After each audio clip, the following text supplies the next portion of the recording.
Can Spurs do the same? We're hoping it's a bounce. It's definitely a new manager. That's definitely for sure. Yeah. Whether it's a bounce, I guess we'll see on Sunday. Yeah, we will see on Sunday. But Igor Tudor has done his first interview as Spurs manager. So it's only 5 minutes long, so not too much to get your teeth bitten into. But let's go through it and let's pick out the bones. Let's see what he's got to say for himself. First words as manager. Big challenge for me, big honor to be here. I'm very. First of all, he looks like a guy you don't want to fuck with. 100% in the way he walked in like that. So confident, 100%. It looks like he's a man that demands authority, doesn't he? Someone said on Twitter, I heard, I think we've got a manager who looks like he can beat the shit out of any other manager in the Premier League. But anyway, let's go on what he's saying. Happy, and in the same way, I don't think too much about myself, because I'm focused on work to do. So can I just make a quick assessment? He says, I'm very happy, and that's his face.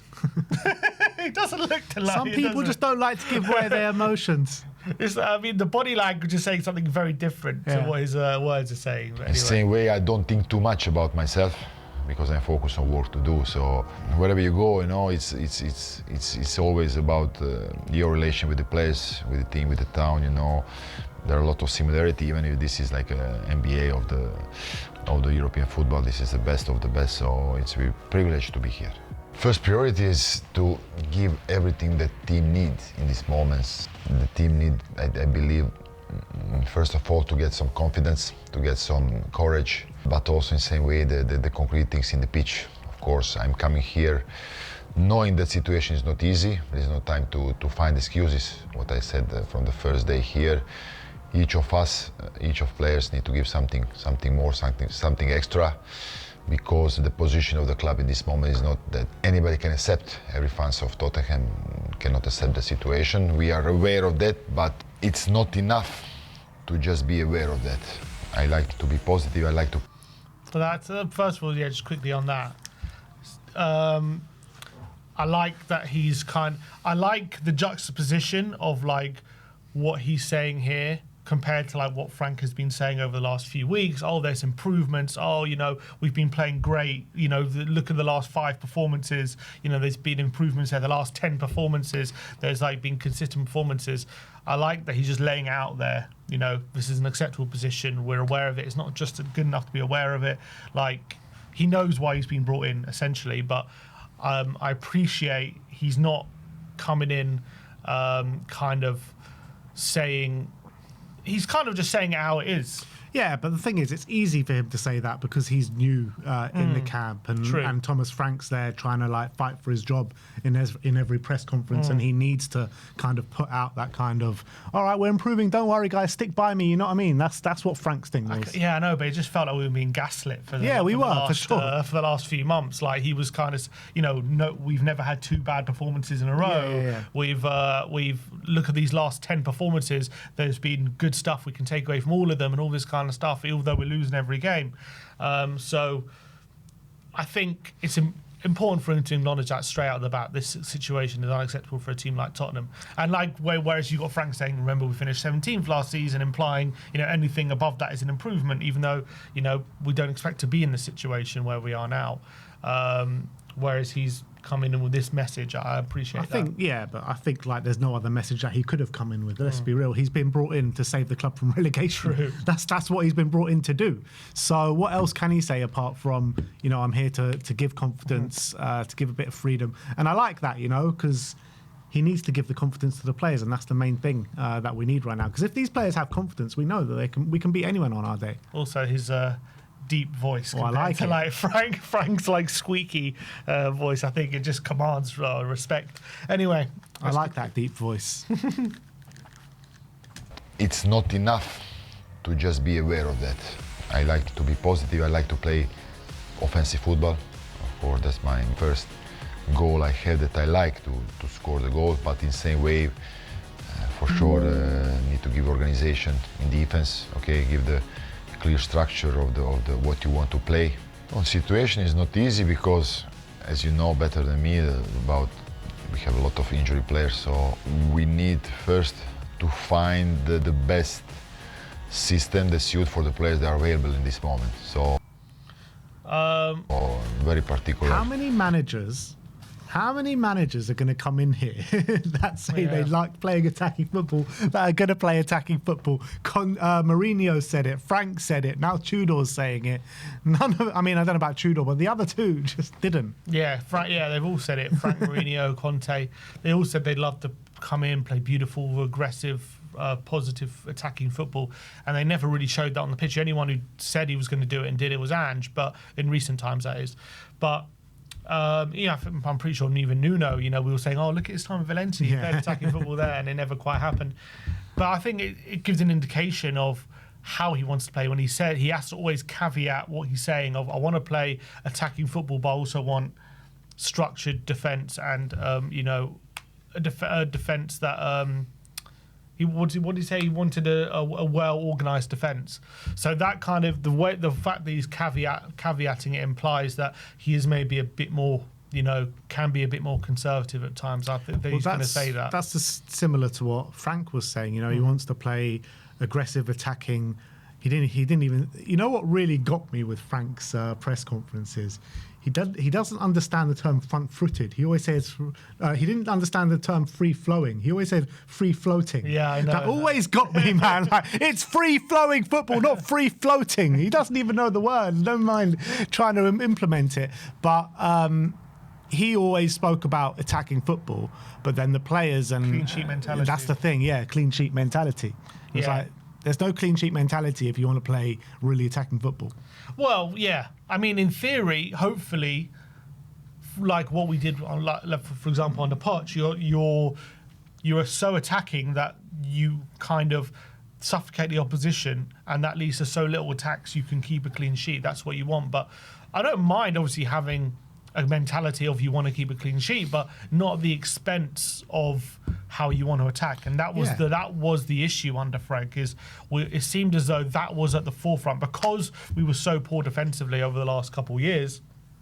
There was a bit of an overcorrection from Frank, thinking, okay, we have to make sure we get this defence right. It's like he spent the whole season just working on the defence, and the players got tired of it, the fans got tired of it, and once the results and the defence started to fall apart, he had nothing on the pitch. He had absolutely nothing. I guess at the beginning of the season, you could argue, and the fair argument, the defence was more functional, wasn't it? We were keeping some regular clean sheets at times, although the attacking on the ball possession was awful. I would argue, if you're so focused on it and and you don't focus on how you are on the ball, you're going to put yourself under more and more pressure, which is going to put more pressure on your defence, which is going to lead to more goals being leaked eventually. And that's kind of what happened down the line. But hopefully, I think Tudor, or Tudor, I don't know how you exactly pronounce it, hopefully his way of playing will just have more balance on the pitch. I don't expect us to be gung-ho or anything, but I think he's going to give a bit more kind of an attacking plan in possession, how we're going to attack teams, how we're going to kind of hurt them, get in behind them. But also, I still think he's going to have this mentality of once we've given up possession, we are going to be a bit more robust and structurally aggressive, but with a higher line as well. I do believe that, but I think the game model will be based on transitional moments under Tudor. I think it will be about winning the ball high up the pitch for the turnovers and being able to hit them really well in the transition. I think the key thing is under Frank we were very, very passive. We were a very passive team. We were always reactive to the opposition. We were never proactive, even when defending or attacking. Always very, very passive. Whereas I think under Igor, we're going to be a lot more proactive. That's what I'm hoping for. The thing is, that's true under Frank, but the times that we weren't kind of like that and very reactive, and the times that we chased the opponent and pressed the opponent, that's the times that we look good. So I don't understand why we didn't see that more. I mean, if you look back on especially the first couple of games, like especially City away, we were not very passive in that game. We were really going after them at times, especially we picked our moments, but we were going after them. That just seemed to completely seep out of our game. And whether that's a buy-in from the players or not sure. I think it is, because it kind of vanished out of our game. We saw it in sporadic moments after that. But he always spoke about being aggressive, winning your duels, all these kind of things that just never got consistently implemented into the team. And I don't think for one second he wasn't trying to drill that into the team, but I think the players just lost focus on what he was saying. Yeah, I think mainly it's due to if you're not going to have a plan in possession of how to win games rather than just because what he's implementing is like, these are fundamental things, right, which every team needs, right? And obviously you want to be the best in the league at those things. And if you are, that's like half the battle. But when you're a team like Tottenham, it's not enough just to do that. I kind of like at Brentford, winning those duels and stuff, that's like enough to keep you in the league. So that's like very important, and it is important for us as well. But that's not enough, like for us. But we weren't even doing that though. That's no, I agree, but I think that falls apart because we don't have anything beyond that. So what's the point of trying so hard? I mean, not what's the point, but you're doing all this effort. You're trying really hard to win your duels, but that's kind of the only plan. What's the plan when we actually have the ball? When we're dominating? When we need to break a team down? When we're being asked the questions? It's like they had nothing to believe in beyond that. So that wasn't enough to sustain those margins that you need to keep winning kind of throughout the season, because there was nothing beyond that to keep this team believing in this way of playing. Whereas at Brentford, just winning that battle was kind of enough to sustain their belief, because their belief is we should be mid-table or whatever, battling or staying up. And those things are enough to keep you up, right? But by itself, a lot of the time, if you're just winning those battles, that's kind of just enough to keep you where Brentford are. So that will keep them believing that through that way of playing. But for Tottenham, that ain't enough. So players are going to give up and lose interest, because what is the point of winning all these duels if there's no plan beyond that? Yeah, and also we got to say is in Brentford, particularly in Frank's last season at Brentford, he probably had better players suited to those transitional moments in games and been able to be killers in the other end of the box. You had, Johan Wissa scoring over 20 goals. You had Mbeumo scoring over 20 goals in the season. Like, both those players would have got significant minutes, and Mbeumo would have been a star in the team. So, and Sade, obviously, he got 10 to 15 goals last season as well. So those players were like perfect for winning the ball high up the pitch. He had players that were perfect in kind of winning those duels. And he had better quality players in the forward line. Yeah, he did. All right, let's keep going. Moment, maybe this can sound strange, but I believe that the things that we need to be focused is the training. So the training from today, that's the key.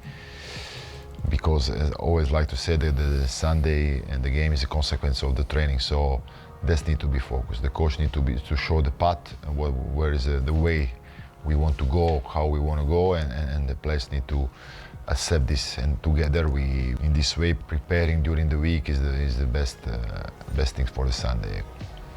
Yeah, I know some players. I also been coaching Dejan and Rodrigo. Unfortunately, they are not now available to play immediately, but they are here in dressing room for sure. But I find all players very available to react, let's say like this. I believe in his style. The style is more important than the system, of course. As I said, very particular moment. So every club has his particularity, can I say this word? Yeah, that is first as a culture of that club, which kind of football they like. So it's always important to think about that. But it's interesting that he doesn't mention Moani when he was talking about the players that he knows and has coached before. Obviously, he mentions Bentancur and Kulusevski from the time he had at Juventus with them in the earlier days. He was an assistant, yeah. But the actual one he actually managed was Randall, and he didn't mention him. Yeah. Yeah, I wonder why that is a bit peculiar, especially because a lot of people said Moani did really well under him. Not sure, but he says, one quote, he says, style is much more important than system. And I think that's very important when it comes to us as a football club. Because Frank was the opposite. Yeah, literally, it seemed as though that way anyway. Whatever system we played, the style was the same, wasn't it? Very reactive, very passive. Although there were some games, maybe in the Champions League, who were a bit more proactive, it seems, against like Dortmund and Frankfurt in that system. But I think under Igor, that's the thing he needs to bring. He needs to bring a team that is looking at the opposition, going after the opposition, rather than just always waiting for them and always dropping back and being proactive.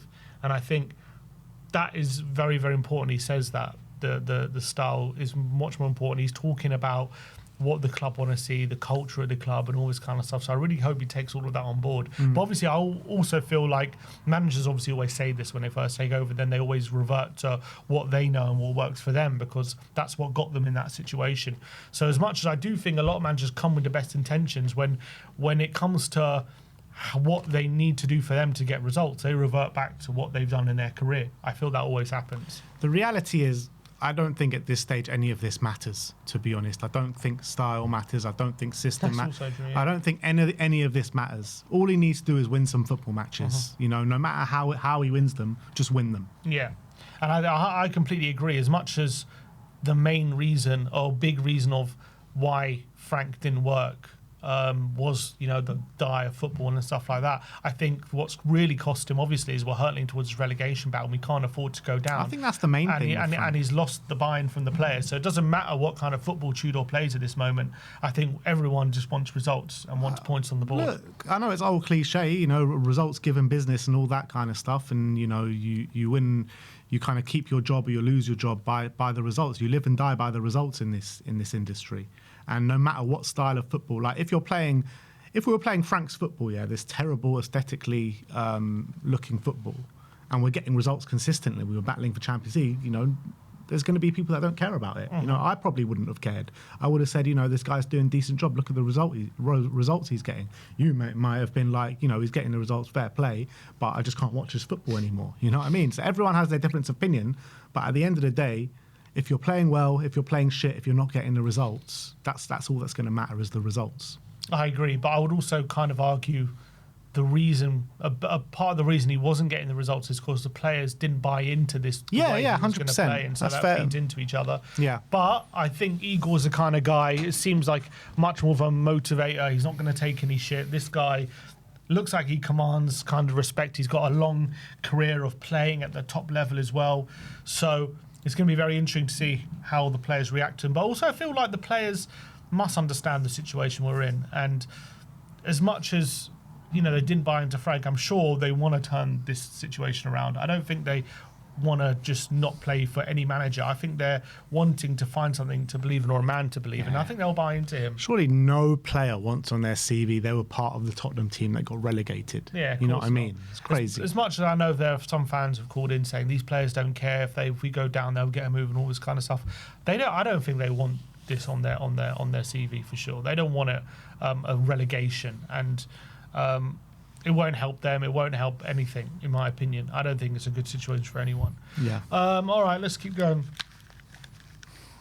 In the same way, not forget who I am, what I want the team achieve, but thinking this player can do this. So I need to be with my staff very intelligent to find the best possible way to get out very short time.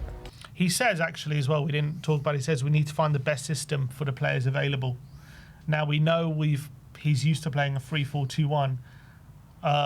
Is that the best system for the players available? You can maybe argue not. I think he's going to go for 3-5-2 to start off with. 3-5-2. Yeah, I think it's going to go for Dom Muani up top, Javi in the 10, and maybe Sarr and Gallagher or a Palhinha in there. Yeah, I think with the players available, you have to say where the depth is in midfield. So you kind of need to try and get as many midfielders in that team as you can, because that's where we have the players available. So playing a system like three in the middle probably, you would say, could work. But in terms of if you're going to play Xavi in a midfield 3 or in a 3-4-3, you're still only going to play 2 centre mids, aren't you? Two number 8s.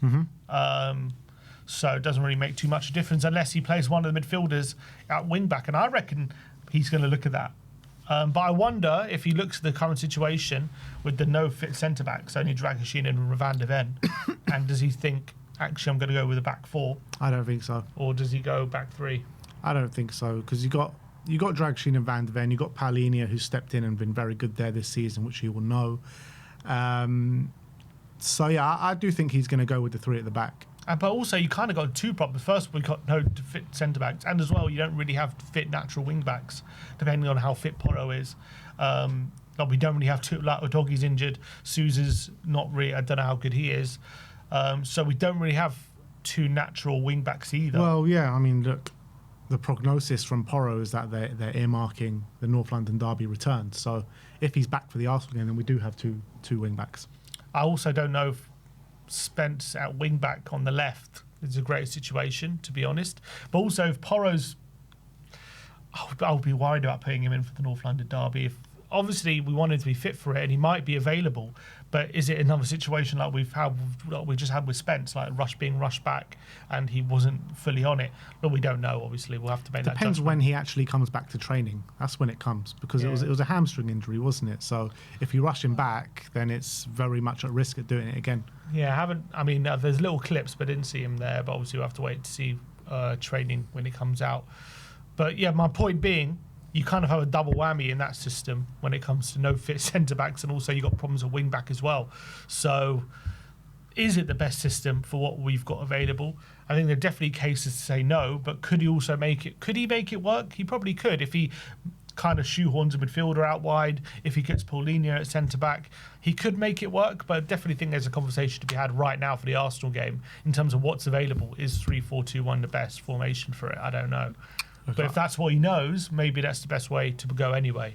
Yeah, I do think it's going to be a 3-5-2. I genuinely believe that. And I think he's going to want to put Moani in, and Solanke, his form you can't really ignore right now. And two guys that, he likes to press high from the front, and Moani and Dom Solanke can definitely bring you that as well. Let's keep going. It was good first session. We start to know each other. It was 1 hour because we had 5 days free, so first training is not too much, and from tomorrow we start to work serious. Big week ahead. Big week, yes, big week, important games, important game. We know everybody. This derby is a fantastic game to play. We want to play this game in a way that our fans will like. So going and give everything what we have in right way, brave, but in the same way intelligent and smart, to achieve what we want, and that's the victory. I believe that in the football, 2026 is changed a lot. It's changing year by year, so more physical players. Let's say it's a crucial. If you can run 115 kilometers as a team, is better than 105. That means that you had one player extra. So there is nothing strange to choose that direction. Of course, it's always about motivated player that understand this thing about running, about physical aspect of the football, which is sometimes not easy. But that without quality is you cannot do nothing. So technical skills, intelligent to see, to recognize the situation in speech is always above everything. So you need to find a mix about both things. And about winning or drawing, that's the truth. I never saw the coach who said that he can play for draw. It's not possible. So offensive football, yes, but smart. Okay, so that's the key. Play the North London derby how the fans want to see it. It's basically just kick a few gooners and then it'll be all right. But you know what? Brave, he said. We need to be brave, smart, attacking football, but smart. Yeah, the biggest thing I take away from it, and I thank him for it, is that didn't bloody promise us any losses. Didn't say, there's one thing I can promise you, we will lose football matches. Can absolutely guarantee, without a shadow of a doubt, that we will lose. So no opening gambits like that. I guess we have to wait to see his press conference. But I like the way he was talking about we have to be brave. We have to play attacking football. We want to play the game in the way the fans like. Obviously, the last time we played the North London derby, it was the opposite of that, wasn't it? There was probably the most cowardly performance in North London derby I've ever seen at the Emirates earlier in the season. Sammy, move us back over. So I think that's obviously crucial, that we are brave and we do look to win the game on Sunday. As much as we'd all take a draw right now, I think he needs to kind of lay down a marker for what his tenure is going to be like on Sunday. Playing top of the league at home at our stadium, we need to give him a game. We need to show that we have possibilities to win this game, not just try and eke out a 0-0, as much as I would take a 0-0 right now. that's not the intent we need to show in that opening game. We need to instill belief, and the best way to instill belief is really give Arsenal a game, whether we win or not. Yeah, we need to be so over-aggressive in this game. Not over-aggressive that we get sending off, but we need to show them that they're in a game, and we just didn't do that earlier on in the season. We made it way too easy for them, way too passive. We need to not give them any time on the ball. And we've seen Arsenal, when they're playing against a team that's compact defensively, they really struggle to break them down. So that's the aspect that we need to show. Jorgensen's still here, so he can work on the set pieces, which could be massive for us defending and offensively. Look, with the way Arsenal are playing, I don't think it's a given that they do win this game. I really don't. So we need to be on our game. If we play like we did at the Emirates, then for sure we'll lose, no matter how Arsenal play. But there's an opportunity for us this weekend. There really is. Yeah, absolutely. And look, I think he's decent first interview. I think he's saying the right things. I do think it's interesting. He's talking every time he says he wants to play attacking football, he does always kind of caveat it. We want to play attacking but smart. We want to be a front-footed team but organised defence. So I think that probably goes to show a bit of his mentality, like he doesn't want to go overboard with how attacking he is, which is maybe why there is a bit of a... which is right. I know, I understand that, but I wonder why. That's probably why you hear contrasting opinions about him, because that's probably, at some points he is that one way, and some points he's another way, depending on the game set. I understand you want a balance, but one point is if this was like, let's say, Pep Guardiola making his first interview, I don't think he would caveat his way of football saying, "I want to play lovely, free-flowing football, but I also want to free-floating, but it all has to be on balance with an organised defence." I think the message would be, we're going to dominate and we're going to pin the opposition back, and they're not going to be able to get near us. That's like the message he would put. So I don't think that's kind of what Tudor wants to do. He kind of understands maybe the situation, and the football he likes to play is, we're going to try and attack, and we're going to be brave, and we're going to be smart, but we're not going to like go crazy over committing. If we are backs against the wall, we're going to have to be organised, and that's kind of the message. Yeah, but this is an interim role. He's not come in here to implement a style of play and to progress us over a few years. He's literally here for 5 months until June. He's come in to win a few results, no matter how they come. So I think we will see attacking football at times. We'll see defensive football at times. I think we'll see a mixture of both, as he sees fit, of the opposition that we're playing and the players that we have available to us as well, because that's a big thing with the injuries that we have. So, yeah, I don't think there's too much to read into it in terms of the style of play that we're going to play, but he just needs to get results. That's the main thing. And someone's saying in the comments that Porro and Richie have both fully trained yesterday and today. So I'm not sure how true that is. Haven't seen that. But if it is, it's big. Yesterday and today. That is true. That is very big, because we just need all the numbers we can get. And I think the most important thing is we need to just come flying out the traps in the first half. That's 100%. The first halves have just been so bad, and it just sets the tone for the whole game. The thing is, right, we have come flying out the traps in first half, but we can only sustain it for like 5 minutes. And then the kind of game reverts back to type, and then we're kind of on the back foot for the next 40 minutes. We need to sustain it over longer than a 5-minute period. Yeah, exactly. So we need to set the tone early on, put a few early challenges in, and we also need Tudor to take no shit from Arteta and square up to him when he's overstepping the mark. Exactly. And if Arteta's going to get outside of his technical area, then Tudor's going to get on the pitch. And if Arteta matches him, then Tudor has to get even further. Tudor has to win that battle on the touchline of who's more insufferable. I think he will. I think he will. Let's hope so.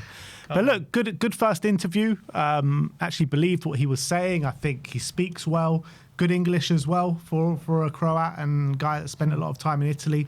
So, yeah, it's left me feeling a bit more positive. Yeah, interesting the body language of him. I feel like Frank, when he first come into the job, he's like, obviously he's a very positive guy, and he's sitting down and he's thinking everything's going to be positive. He's always like trying to kind of instill a positive mentality, but sometimes that's just not enough. And I feel like Tudor, you can see with his body language, he's calm, he's confident, he understands this is an absolute mess and we're in the shit, but he kind of gives this like confident, quiet demeanor, but there's like an underlying of, this isn't a guy you want to let down or double cross kind of vibe. Whereas Frankie doesn't give off that kind of authority vibe. I feel like Tudor does. So let's see how that plays out with the players. Essentially, what you're saying is he doesn't come across as a PE teacher. That's pretty much what you're saying, because those are the vibes I got with Thomas Frank, especially in some of his press conferences, and also seeing him on the clips of him on the training ground as well. So, yeah, look, I'm positive about Tudor going in to the final couple of months of the season, and yeah, I think he's going to keep us up. The only, as I've said, the only worry, now it plays into my worry as well when he talks about near the end there about the physical output modern football requires, and 115 kilometres running is better than 105 and stuff like that. The only worry I have with that, I think it's all true, but the problem is we are currently in the absolute shit with injuries, pushing these players even more than right now than they have been pushed.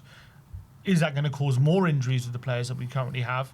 And what's that going to look like in a few weeks' time if the injuries are continuing to pile on? If you continue to push them now, obviously they're smarter than me, they're more experienced with management, so I'm hoping they do everything within reason on the pitch with these players in terms of how much they can get out of them. But obviously with a new manager, you're going to try and get more out of them than the previous manager did. So you're going to get them trying harder and running more. The thing is, and I'm worried about that situation. And it's not even his fault, it's just the situation. The thing is, I don't think it's as simple as that, you ask the players to run more, they're more likely to get injured. Obviously, on the bare face of it, that's probably true, but the reality is with, let's say, Ange, he never brought in kind of specialist physical people and coaching physios that know how he plays his football and knows how to condition them in the right way. Frank obviously did, and what happened with the injuries. It's hard to put your finger on why, but Igor Tudor has brought in kind of a few people with him and physio people with him as well, medical people with him as well. So hopefully they'll know very much in tune of how Igor likes to play, how aggressive he wants to play, and can condition them in the right way. Yeah, hopefully that's true. I'm just saying it's a worry of mine and it's a concern of mine. And that's the biggest thing, that if we are going to go down, that might be the thing that costs us, is if we can't get ahead of these injuries. It's positive if Porro and Richie are back, that's 2 back. That's vitally needed. So that takes us from 12 to 14, which covers up some of the bench at least. And we just got to hope we don't get any more injuries and we can recover a few more. So after Richie and Porro, who will be the next back? Will it be Bergvall and Kudus? Bergvall, Kudus by beginning of April. Is there no one before then? Bentancur's also, I think, April. Decky and Maddison, you just don't really know. Yeah. Danso, I don't think so. Albeit we haven't really heard a time frame with him, but given the injury, you think it's going to be long term. Who else is there? Do you think under Tudor we carry on with the long balls, long throw-ins? If Danso's not on the pitch, probably not. I think we just start playing quickly. Yeah. To be honest. All right, well, let us know your thoughts on that first interview from Igor Tudor. It filled me with a bit of positivity and confidence, which is desperately needed in this fan base right now. I think it's not so much what he said, just his calming voice, I think, just puts everyone a bit more at ease. So, looks like the real deal. If he is the real deal, I think it remains to be seen, and we'll see on the football pitch in the coming weeks. And the first test is the hardest one that he's going to have against Arsenal in the North London derby. So big week ahead of preparation and battle this weekend. So let us know your thoughts in the comment section.